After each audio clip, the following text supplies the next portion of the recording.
Totally awesome or totally frightening? Look at this. China's military has released this video of a four-legged robot marching through a field with an automatic rifle mounted on its back. The Chinese state broadcaster calls it the newest member of China's urban combat operations. The robot dogs are programmed to conduct reconnaissance, identify the enemy, and strike the target. If that thing comes around the corner and if you're on the other side, you're done. Yeah, over.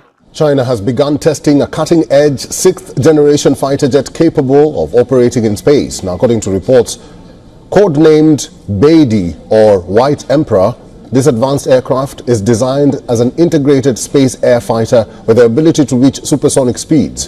Developed by China's Aviation Industry Corporation, AVIC, this jet signifies Beijing's accession in aerospace technology, merging stealth, artificial intelligence, advanced weaponry, and hypersonic capabilities. It promises to usher in a new era of air and space warfare. Beijing had showcased this concept at the Zhuhai Air Show in November this year. It has a tailless design and has diamond-shaped wings. The jet is equipped with advanced avionics and stealth features. The Beide also has a large internal weapons bay to carry more air-to-ground munitions without compromising stealth. AI plays a central role in the Beide White Emperor, which can process real-time data, assess threats, and select maneuvers without pilot input. The Beide's networked warfare capabilities allow it to integrate effortlessly with China's future combat networks, enabling seamless communication with aircraft, ground units, and naval forces. While the jet's full specifications and capabilities remain closely guarded, released images and footage highlighted its sleek, angular design optimized for stealth. Notably, the cockpit canopy features a dark, multifaceted structure, likely reducing the aircraft's reflective signatures.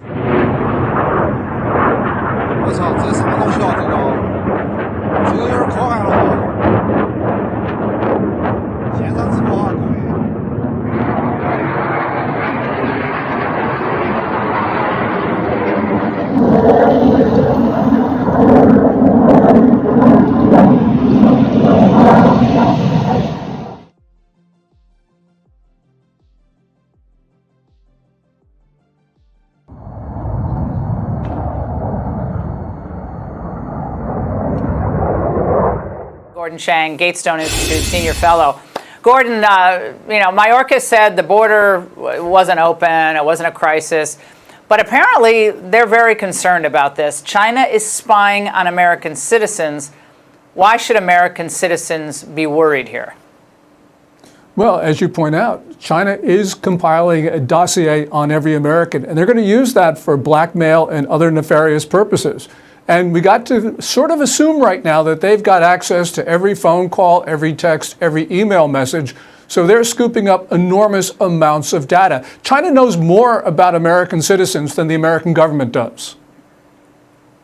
Does this have anything or in any way relevance to the number of Chinese who have come here to study, Gordon? I mean, hundreds of thousands, of course, over the years. I remember there were 300,000 foreign students from all countries during COVID. Remember, we were going to send them back during COVID, but I don't think we ended up doing that. But there's a concern about that as well here. Yes, because China uses every point of contact to take down our society.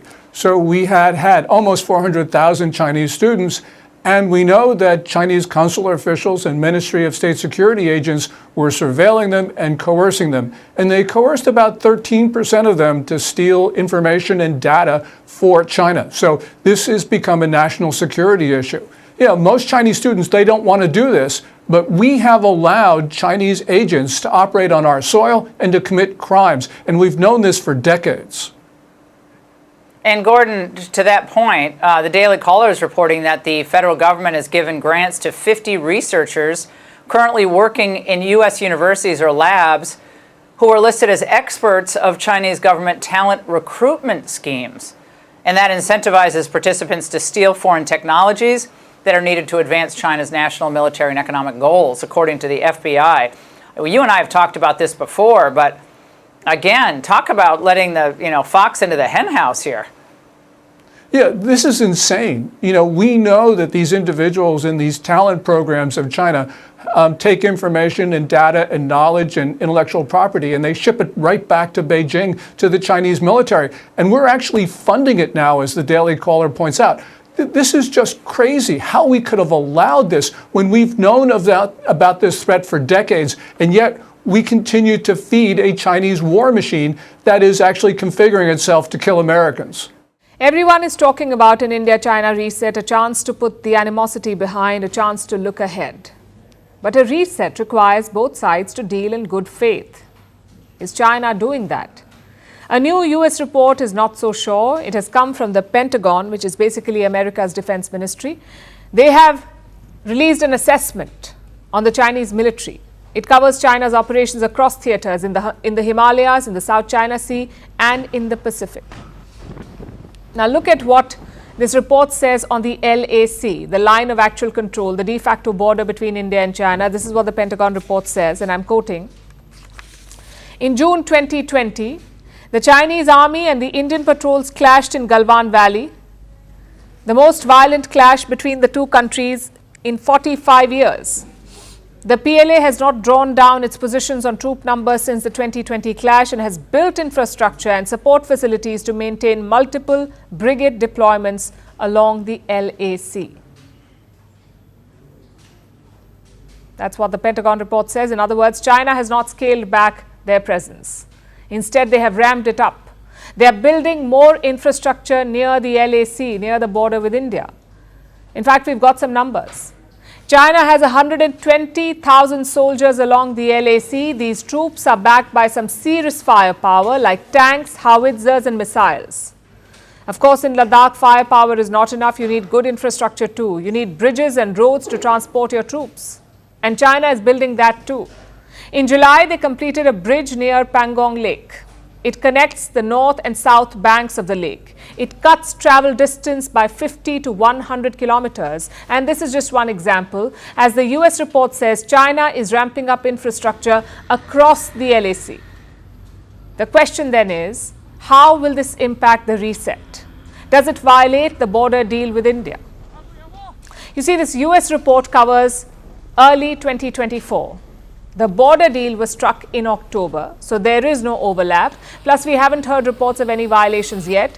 Indian and Chinese representatives met this week in Beijing and they said that patrolling and grazing had resumed. But here's the problem.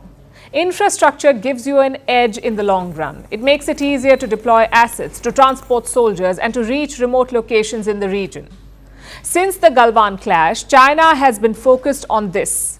They've built multi-purpose villages. They've built roads, tunnels, helipads and bridges. The idea is to improve last-mile connectivity to reach forward locations in the shortest possible time. Now, India too has been improving its infrastructure, but China holds the edge. The Air Force Chief himself admitted this. As far as Eastern Ladakh is concerned, the situation remains practically same as it has been for last 1 year plus. Except that we see the development of infrastructure on the other side has been fairly rapid. We are trying to match up with that. We are also, upgrading our airfields. Because the ground situation has evolved since 2020. Both sides are now better equipped, better funded, and have better access. They have access to better infrastructure. In other words, the next face-off could be deadlier.